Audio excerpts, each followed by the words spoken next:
Hello everyone, back into today's first video. So I'm going to have a look at the weather for the next 10 to 14 days for today's first video. Day 10 will take us around the 27th of August. We'll be able to extend out beyond that with the extended GFS and ECM ensembles running out to 2 weeks. So that'll have to take us just into the beginning of September. We will have a look at CFSB2 for the next 4 weeks as well. And the end video, and I'll get on with all of that for you very shortly. Just say that coming up later on today, we're going to have the latest USA update. That will be up later on this evening. So we did a live stream yesterday on the channel and across all GavsWeatherVids platforms. It was looking at the thunderstorm potential that was going on, and also Beijing Climate Centre Winter 2021 forecast news.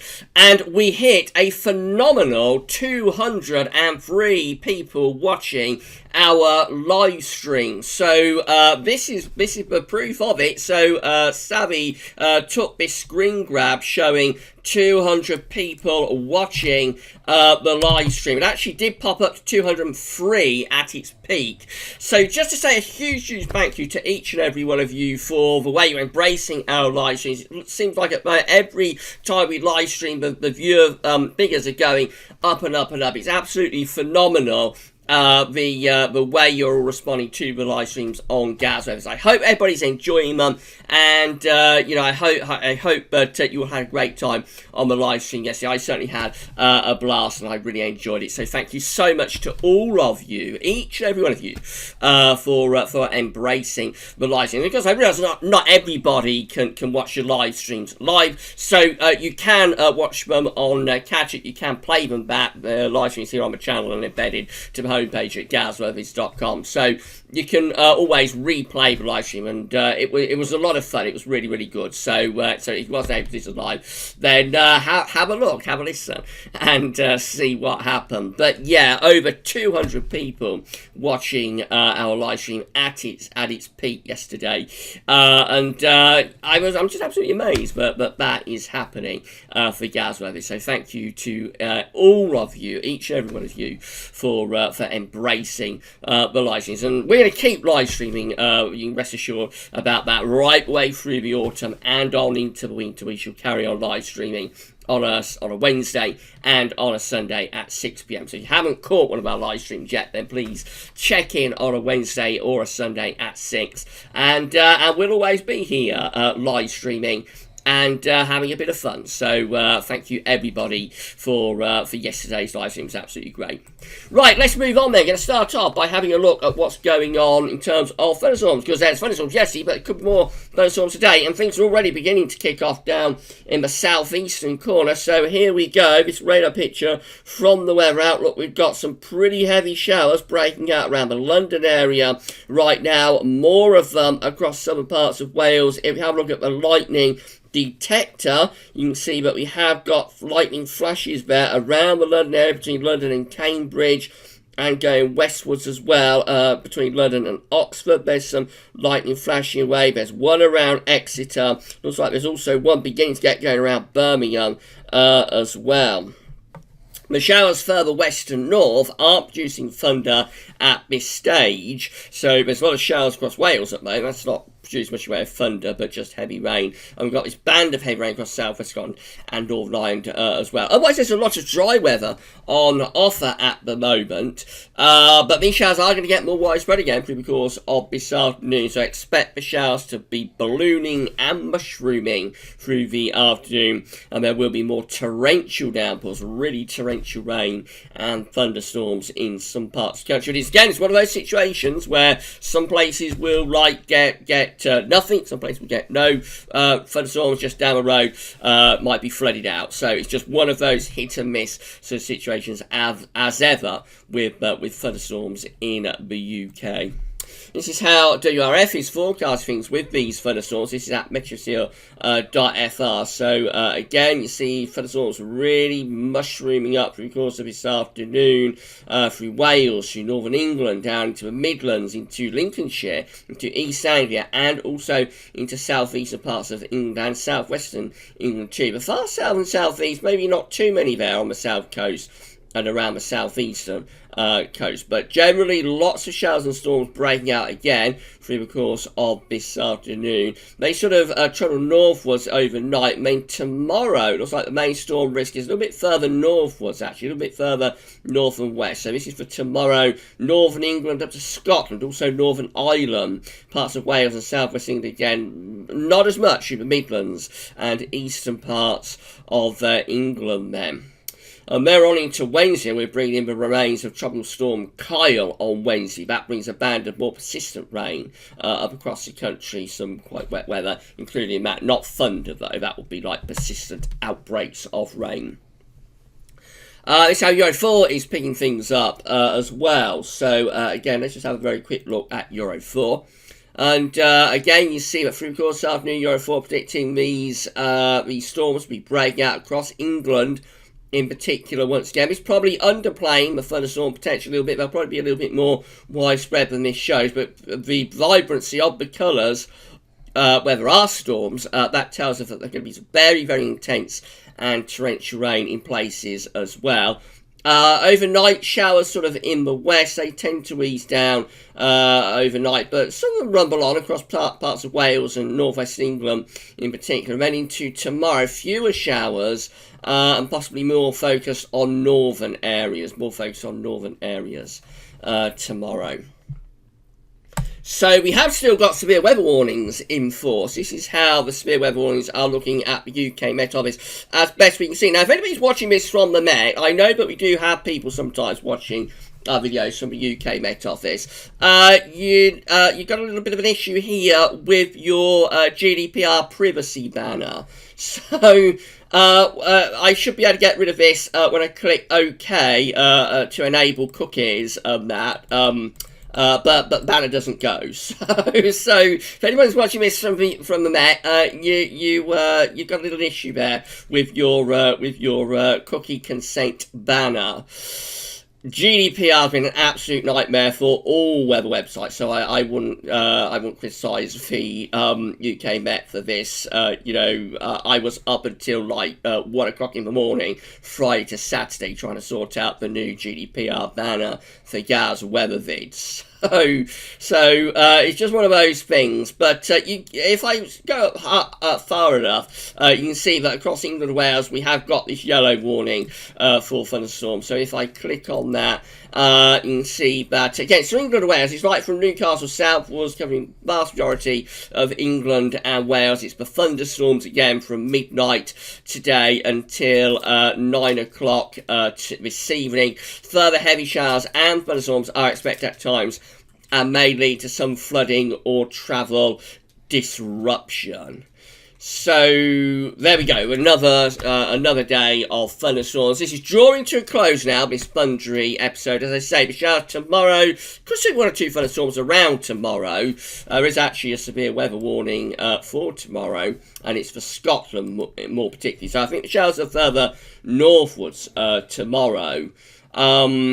But once that's out of the way, so for England and Wales, it's like the last day of it, really. Tomorrow it's further north, and then once that's out of the way, we're into much more Atlantic-driven type stuff. So this thundery episode that we've had since the end of Heatwave, middle of last week, is now winding down. But today we have got some more very, very big thunderstorms around in places. Right, so 2 disturbance areas in the tropical Atlantic. So we've got rid of Josephine and Kyle now, but we've got these 2 yellow X's just here. There's a yellow X just there. There's another yellow X over towards the east coast of Africa. So let's deal with disturbance 1 first of all. So that's disturbance 1, given a 20% chance of cyclone formation in the next 48 hours, but a 50% chance, a lot higher, in the next 5 days. They're saying a fast-moving tropical wave located a couple of 100 miles east of Windward Islands continues to produce disorganised showers and thunderstorm activity. The disturbance is expected to move westward at about 20 miles per hour during the next few days, and that fast forward speed is likely to limit significant development while the system approaches the Windward and southern Leeward Islands today and moves across the eastern and central Caribbean Sea on Tuesday and Wednesday. After that time, however, the system is expected to move more slowly westward across the western Caribbean Sea, where upper level winds could become more conducive for development of a tropical depression during the latter part of the week. Regardless of development, local heavy rain and gusty winds are expected over portions of Windward and southern Leeward Islands through today, from beginning today and through Tuesday. So, all eyes on that later on in the week. We have also then got Disturbance 2, just here, much closer to Africa. Right, so with Disturbance 2, they are saying another tropical wave located over the eastern tropical Atlantic to the southwest of Cape Verde Islands is producing disorganized cloudiness and showers. The wave is forecast to move westward to northwestward at 15-20 miles per hour during the next few days, and environmental conditions are expected to become more conducive for development of a tropical depression during the latter to middle part of the week, while the system moves across the central and western portions of the tropical Atlantic. 60% chance in the next 5 days with that one. So potentially by the end of this coming week, we might find ourselves with 2 tropical storms, possibly, who knows, hurricanes churning away. So we shall have to keep a very, very close eye on Disturbance 1 and Disturbance 2.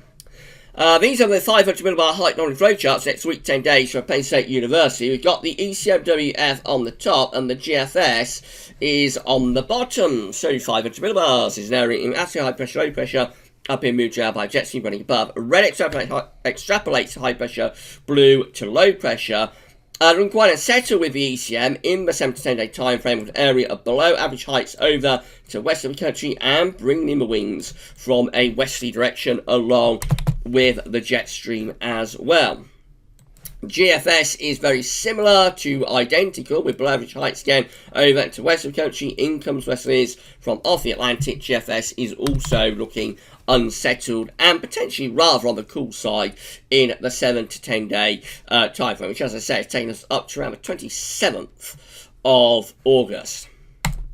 These were GFS upper air temperature and precipitation ensembles the next couple of weeks from for London from Old West Central. The red line is a 30-year upper air temperature average. We're quite close to average at the moment. We're going to see the temperature lifting up actually around the middle part of the week, but it is associated with a deep area of low pressure and the remains of tropical storm Kyle, so it will become quite warm and humid for a time around the middle part of the week, but also wet and windy. Then after that, Kyle moves to Norway, and or the remains of Kyle moves to Norway, and we go into like cooler northwesterly winds off the Atlantic. And then the final week of August, just generally looking quite cool, really, through the final week of August. Precipitation-wise, it's relatively dry for the next couple of days. Heavy, well, of course, got thundery showers today, but they're kind of hit and miss. But there will be heavy downpours around today, and in the north, there's heavy downpours around tomorrow. More generally wet, like through the middle part of the week, as you bring that deep area of low pressure in from off the Atlantic, and then just rather unsettled, really, as we run through the last week of August. Temperature anomalies on the 17th, 25th of August, going to be a little bit below average, a little bit cooler than average, what am I talking about? A little bit warmer than average in the coming week from the 17th, 25th of August. Just slightly warmer than average. Not as warm as it has been, though. Rainfall anomalies from the 17th to 25th of August, slightly wetter than average to near normal. Bit wetter than average for southern and southwestern parts of the country, and also for the Republic of Ireland, near normal rainfall elsewhere. So quite warm, but a little bit on the unsettled side. This is how today's wind flow chart is looking from earthnullschool.net. So we're still underneath this thundery trough, really. We're still underneath this thundery trough of low pressure. So we've got very slack winds across country. See, there is more low pressure in the Atlantic. And we've got this low pressure just here, more low pressure just there. They're the lows, and this one up here. These sort of three lows are going to amalgamate into one quite significant area of low pressure as we get through into the middle part of the week. So let's have a look at that. Here we go. So this is midnight on Thursday. A very, very significant area of low pressure is sitting just to the west of Ireland. Let's try and work out central pressure with this. So that's the 985 millibar line just there. That's the 980 millibar line just there. That is the 975 millibar line just there. That is the 970 millibar line there. So I think at its core, in its centre, this line just here is going down to 965 millibars. Now, it's only a forecast, but that seems extraordinarily low pressure for August. And I would have thought, I don't know, but I would have thought 965 millibars has got to be a record low pressure, really, in the North Atlantic in August. I know we had a very, very deep area of low pressure at the end of August, over the bank holiday weekend of 1986. I'm sure people old enough, as I am, will remember this. We brought in the remains of Hurricane Charlie over the bank holiday weekend in 1986, and that gave a real washout. There's some sort of motor racing event, might have been Formula 1 or something, going on in Birmingham, and it gave an absolute washout over that bank holiday weekend. Just absolutely poured and poured and poured all weekend. And that was a very, very deep area of low pressure. That might have got down to like 960 millibars, 965, but I'm not sure. But I think 965 millibars in August got to be getting on for a record, even if it's not quite a record. It's got to be getting towards a record low pressure. So extraordinarily deep low pressure with the remains of Tropical Storm Kyle there, just to the west of Ireland on Thursday. Right, let's get through then. So we're going on into Friday. We're just looking very unsettled, really. Low pressure dominating the weather, bringing showers along as well as rain through the weekend. And although, like, pressure does rise, so it's not quite as low with the pressure, it's still generally quite unsettled, really, throughout the weekend. That's how the GFS 6Z is looking. So the low pressure going to west of Ireland on Thursday, not as deep, not as intense with the GFS as UK Met has it, but still a very deep area of low pressure for the time of the year, bringing showers, if not longer spells of rain. And these unsettled conditions continue through into next week as well, really. Moving up towards day 10, we move low pressure over to Norway, and we start to bring some higher pressure in from the northwest. So underneath this high pressure, it starts to turn drier. Will be quite cool, though. Winds are coming in from a northerly direction around that high pressure, so probably turning a bit drier through the last week of August there, but a little bit on the cool side, I would have thought. Then moving into the closing days of August, eventually we start to build up some higher pressure from the southwest. So let's have a look at day 15. So this is like Wednesday, the 2nd of September, as far as we go with this GFS run. Actually, we've got high pressure sitting across England and Wales, bringing some drier, warmer weather to England and Wales, although westerlies are still plaguing parts of Scotland and Northern Ireland. That's a very long way off. It's over 2 weeks away. GM, again, looking very unsettled on Thursday with deep low pressure out to the west of the country. We just had showers or longer spells of rain really over the weekend, and really quite cool temperatures as well as winds turn into the north. Early next week, or as we get towards day 10, so this is Thursday 27th of August, we're a bit of high pressure in. We've got another deep low out to west. We start to try and draw up some very warm air from the south with the GM at day 10. That's trying to bring up another push of quite warm, possibly relatively hot air from the south, as the upper air temperatures show that they are lifting up as we get to day 10 with the GM. And we've got the ECMWF again looking very unsettled on Thursday. Middle part of the week is looking pretty wet and windy through many parts of the country. Unsettled conditions then lasting into the weekend and through to the early part of next week. You try and raise a bit of pressure by the middle of next week. Doesn't really come off though. Day 10, which is Thursday the 27th of August, we are back under an area of low pressure. So this is an unsettled week to 10 days that we've got coming up indeed. A rainfall forecast based on that ECM run from Tometeo.com looks like this. So lots of heavy showers through the course of this afternoon and into Sea. There will be thunderstorms included in them as well. A little bit quieter tomorrow. Showers sort of are around, but they're not quite as intense. So the most intense ones look as though they're more towards northern areas tomorrow. Then on Wednesday, here comes all of the rain piling in off the Atlantic associated with the remains of Tropical Storm Kyle.